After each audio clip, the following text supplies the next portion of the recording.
Hey folks. Hey guys. So today, what are we doing on? Okay. Wait, let's clap again. Okay. Clap. Alright guys, this is a very interesting segment that we're doing. Yeah. We're just fresh off the Cars of Malaysia. And first of all, we need to thank the sponsors of Cars of Malaysia, GT Tires, Lumar, BBCC, and it's a joint collaboration between Evolution, which is our car title, evomalaysia.com, and estatemalaysia.com. Our property title. Yeah, estatemalaysia.com. Yeah. So the following segment that we will be doing, where we cover all the segments that we've done, because we went through the process of grouping them up. Let's thank our readers and our viewers for actually coming over to drive with us today. Thank you guys. I mean, I was away that day, but I was following all the updates from you guys from Japan. I was like, wow, the turnout is just amazing. I felt the love. Even though I was not in all town. all the way in the land of the rising sun. Yeah. It was a great morning. So we're gonna go through the segments, all the segments, and Con will lead it after that. Yeah, because there was a little bit of confusion. Even some of my viewers actually asked, how did we come about these results? And actually, you know what? It wasn't us. It was you guys. It was you guys. Okay, before we start, first of all, this segment is sponsored by GT Tires. And we have some great news here. Subscribe to Crispy's channel, subscribe to Con's channel, my channel, and of course Bane, Fadil, and comment and like, right? And then we will pick one winner to get a set of tires. Yes. 4 tires. Regardless of your car make and model. I mean, if it's subject to availability, size, and size. So we will be giving away a set of GT tires. I mean, if you subscribe and like and share and things like that. Awesome. Okay. So in total, this is amazing because in total there are 3,350 over car owners who are from the Evo Club Malaysia who bought their cars and then they responded by rating their cars, whether it's good or bad and all that. And then Con, being an engineer, he has done all the maths. And today, the first thing that you will go through with us would be overall brand satisfaction, and then after that, whether the likelihood of buying again. This is in a way similar to JD Power, correct? Except that our base is about 3,000, which is way larger.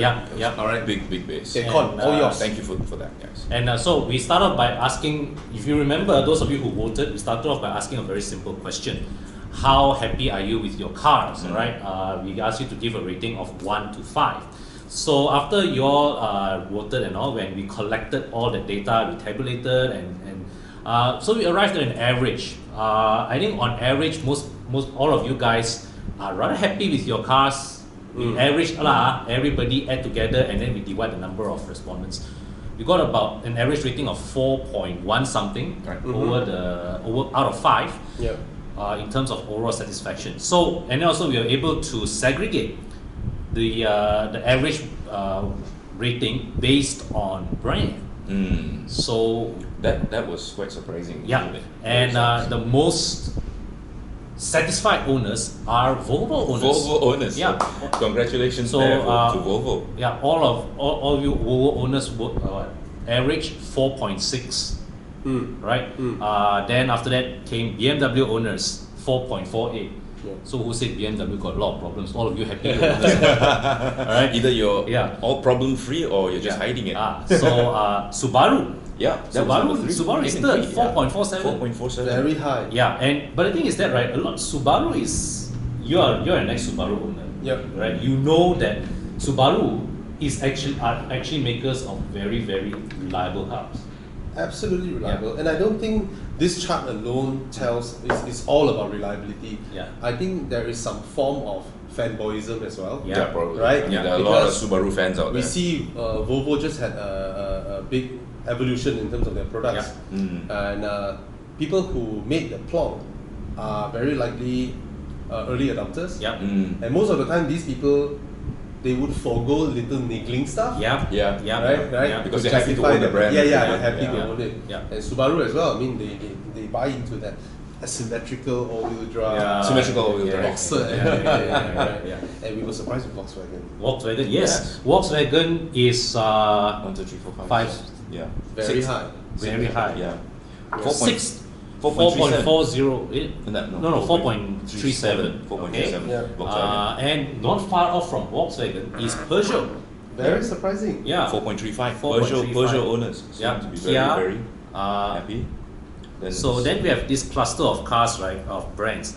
Okay, Honda is 4.2. Ford is 4.19. 4.19.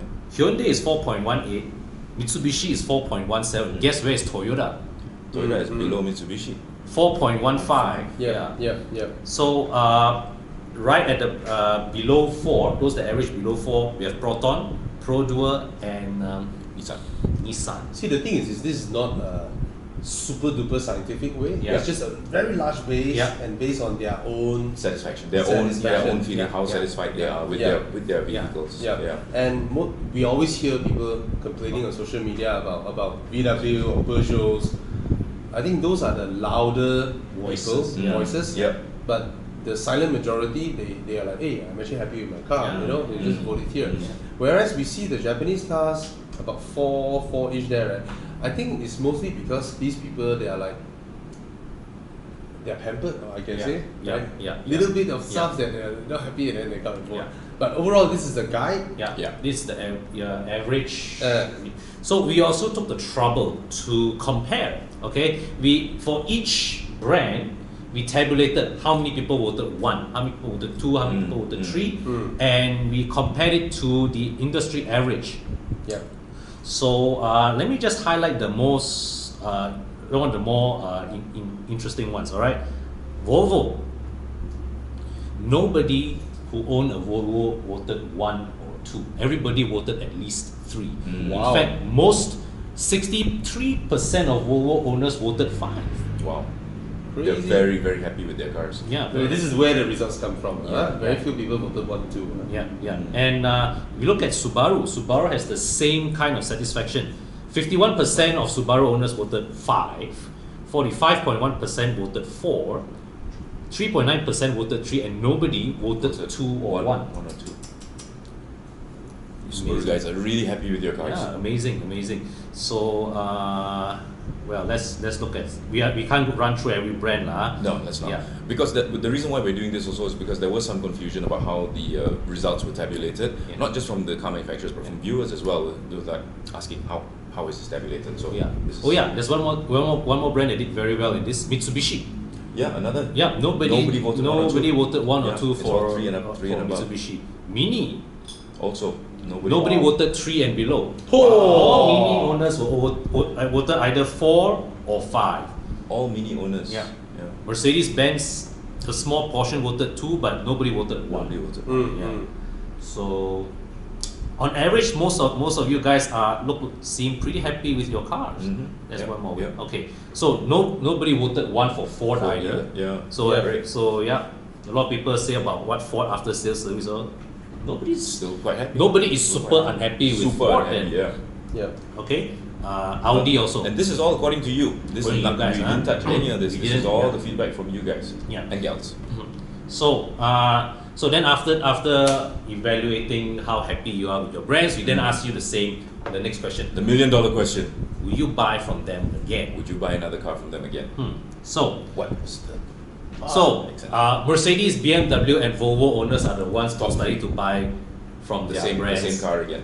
Sorry, the same brand from the same brand again. But on average, right, most brands even though consumers are happy with them, the consumers then responded with a lower rating with this question. It's because they want to upgrade. Yeah, most of this is not because the cars are not good, but it's just that when you are in a Pro Duo, you are thinking next one I want to upgrade to a Toyota. Yeah, this is like aspirational, isn't it? Yes, this is more an aspirational kind which of is car. Which is why your Mercedes, BMW, and Volvo are right up there. Because those are aspirational cars. I mean, your dad owned a Mercedes-Benz, your granddad owned a Mercedes-Benz, so maybe you want to own a Mercedes-Benz as well. But next step down from Volvo is Subaru again. Yeah. So Subaru and Volvo looks like they have done very, very well. And look at Toyota. Yeah. Totally reversed. Yeah. So Toyota is all the way up there. is the only one that didn't do so well with the satisfaction, but everybody said, okay, I'll buy another Toyota. Yeah. This could be also because of that. You think about that famed Toyota reliability. It's not a fame, no. It's for real. genuine. But, you know, the perception is there already, and I think a lot of it leads from perception. Yeah. So after that, most of the brands they did well with the first survey, but the second one there's a bit of a drop. Okay, so Nissan didn't do very well with this one either. 2.96. They were at the bottom of the previous underwhelming lineups. Yeah, could be. Yeah, could very be. underwhelming. They don't have the aspirational kind of cars. If you own a Nissan now, you don't feel like your brand has that fighting spirit. Yeah. Right? It's like they give up the Sylphy. Yeah. They give up the It is. Tiana. Tiana's gone. And now you go up to the showroom, it's just X-Trail. Alveras, X-Trails, Yeah. and Navara. Navara. truck. I think they lose steam on their Navara promotion. They have, and which is surprising because if you think if they've axed two variants, they would want to promote more on the existing ones, right? But they haven't. This was once a company who has dealerships nationwide, who has dealerships that can fulfill 60,000-70,000 annual sales for you. And now it's at a very relaxed pace, I would say. A bit too relaxed. They're too relaxed. I think they need to make some noise pretty soon. I mean, we recently saw we went for the X-Trail media drive. It was very well done, very nice. And one of the things that also I need to re-emphasize here is that thanks to all of you, now we know about certain things like reliability, because we cannot comment on reliability unless we buy the car and use it for years. We don't get long-term test cars like in Europe and the US. Sometimes they get cars for up to a year to review and they can give you long-term reports. We don't do that here. So whenever you ask us about reliability, we cannot really in good faith answer, oh yes, the car is going to be great in a year. We have no idea. You can only roughly guess. Yes, but thanks to this and thanks to all of you, we are now getting a feedback. We're getting some kind of gauge on how these cars are performing.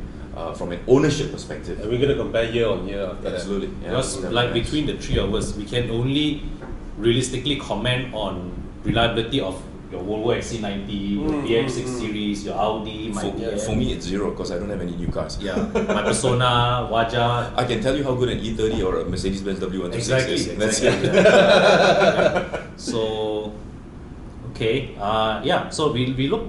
so coming back to Nissan, right?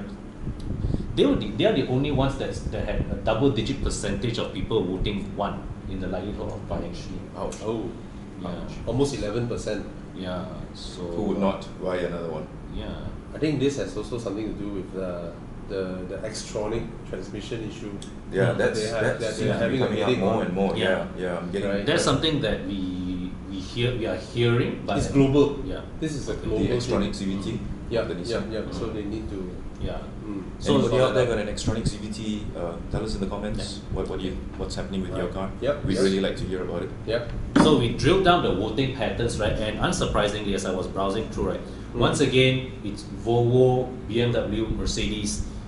These three brands have by far the highest proportion of people voting 5, and they exceed the overall industry average by a substantial margin. Because if you look at the screen that we have here, we have a yellow bar that overlays a grey bar. So how does that work? The grey bar shows you how every brand, the whole industry is doing on average, and the yellow bar is that brand itself.